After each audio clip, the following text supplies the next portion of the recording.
Pada hari Kamis tanggal 25 November, Afrika Selatan telah mengumumkan adanya varian baru yang merebak di salah satu negara bagian mereka. Varian yang baru yang merebak di salah satu negara bagian ini, varian yang disebut mengandung 50 mutasi yang dapat mempengaruhi kecepatan penularan dan kemampuan virus untuk menghindari antibodi yang dibentuk oleh vaksin ataupun antibodi yang dihasilkan secara natural akibat infeksi COVID-19 varian sebelumnya. Nah, mencermati mutasi tersebut pada tanggal 26 November 2021, WHO telah meningkatkan status varian baru tersebut menjadi varian of concern dan memberikan nama varian baru tersebut sebagai varian Omicron B11529. Saya ulangi, B11529.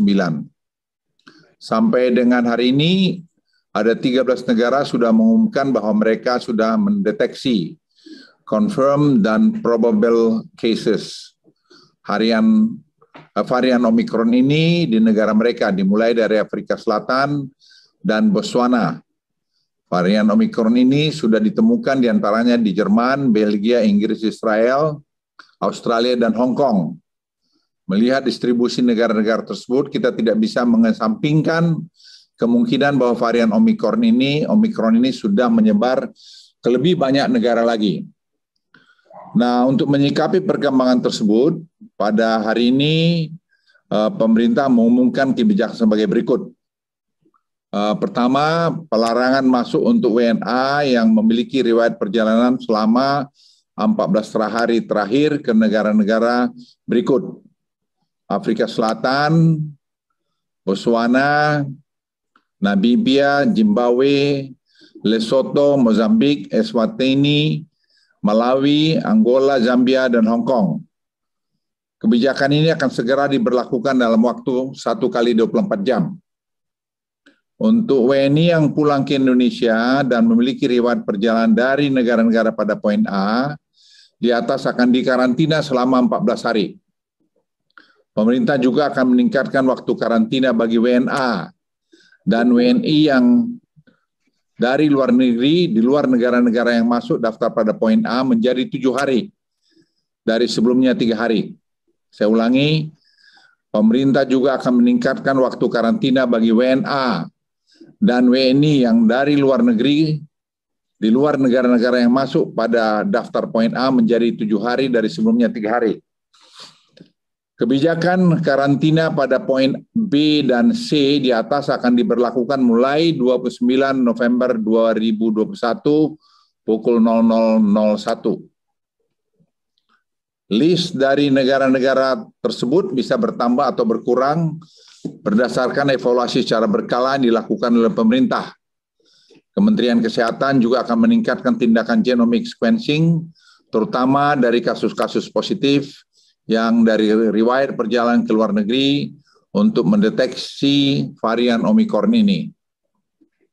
Kami memperkirakan dengan kerjasama internasional yang baik, butuh 1-2 minggu depan untuk bisa lebih memahami lagi bagaimana efek dari varian Omicron ini terhadap vaksin dan antibodi yang terbentuk dari infeksi alamiah. Hal ini mengingat ada banyaknya mutasi pada area reseptor binding domain bagi dari virus yang untuk mengikat sel yang akan diinfeksi yang biasanya dijadikan sasaran bagi antibodi untuk mengenali virus COVID-19. Sehingga ketika terjadi mutasi pada bagian tersebut, muncul kekhawatiran bahwa varian Omicron ini dapat mengurangi efektivitas vaksin yang ada. Oleh karena itu, langkah-langkah pengetatan perbatasan dan kedatangan dari luar negeri ini diambil pemerintah sebagai langkah waspada untuk mencegah, menghambat varian Omicron ini masuk ke Indonesia. Kebijakan-kebijakan ini dapat dievaluasi kembali ketika pemahaman kita terhadap varian Omicron ini bisa lebih baik melalui penelitian-penelitian yang sedang berjalan saat ini. Bapak, Ibu sekalian, rekan-rekan media yang saya hormati, perkembangan kasus COVID-19 di Indonesia masih terkendali. Bahkan pada hari ini kita hanya mencatat 275 kasus baru dan hanya 1 kasus fatality. Saya ulangi, hanya 275 kasus baru dan hanya 1 kasus fatality.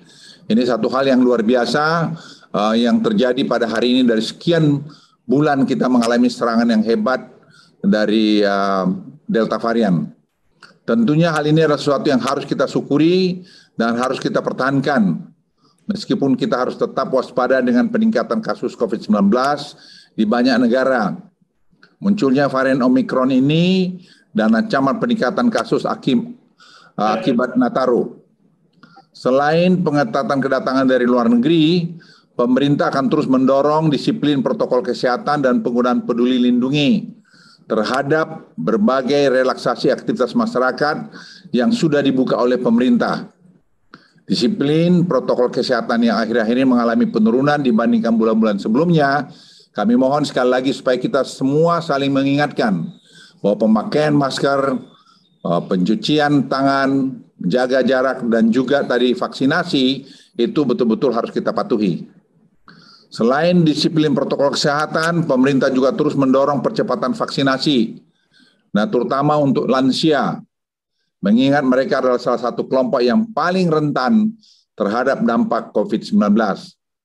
Terakhir, saya ingin mengingatkan sekali lagi bahwa masyarakat tidak perlu panik dalam menyikapi varian Omikron ini.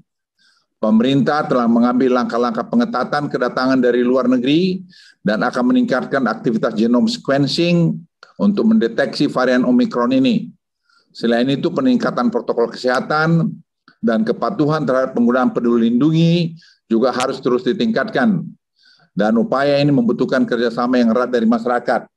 Berangkat dari pengalaman kita terakhir menangani Delta varian, manakala kita semua kompak, bahu-membahu, tidak perlu saling menyalahkan, karena apa yang kami putuskan ini juga, pemerintah putus telah mendapat masukan dari para ahli-ahli epidemiolog kita, yang telah dari waktu ke waktu menjadi partner pemerintah untuk membuat keputusan penanganan COVID-19 di tanah air. Sekian, terima kasih. Wassalamualaikum warahmatullahi wabarakatuh.